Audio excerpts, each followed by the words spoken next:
মানুষের জীবন কতটা অনিশ্চিত তা বোঝা খুবই কঠিন। একটা মর্মান্তিক দুর্ঘটনা এভাবে মামুনকে কেড়ে নিবে দুনিয়ার বুক থেকে, তা কল্পনা করার মতো না। সারাদিন রোজা রেখে ইফতার করার সৌভাগ্যটুকু তার আর হয়ে ওঠেনি। মুহূর্তে যেন কালো মেঘে ডেকে গেল পরিবার, পরিজন, বন্ধুবান্ধব সহ সামাজিক যোগাযোগ মাধ্যমেও। মামুন এত তাড়াতাড়ি বিদায় নিবে, এটা যেন কেউই মেনে নিতে পারছেন না। শনিবার বেলা ২:৩০টার দিকে গোলাপগঞ্জের রফিপুর নামক স্থানে সিলেট জকিগঞ্জ সড়কে ট্রাকের চাপায় নিহত হন মামুন আহমদ। নিহত মামুন আহমদ উপজেলার হেতিমগঞ্জ ৫ মাইল এলাকার শিমপুর গ্রামের মহিবুর রহমানের ছেলে।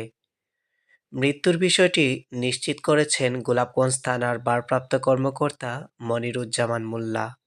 তিনি বলেন, মামুন তার মোটরসাইকেল নিয়ে হেতিমগঞ্জ বাজারের দিকে আসার পথে রফিপুর নামক স্থানে বিপরীত দিক থেকে আসা ট্রাকের চাপায় গুরুতর আহত হন। পরে তাকে উদ্ধার করে সিলেট মহানগরের একটি বেসরকারি হাসপাতালে নিয়ে গেলে বিকালে তিনি মৃত্যুবরণ করেন। হাবিবুর রহমান, সুরমা টিভি 24।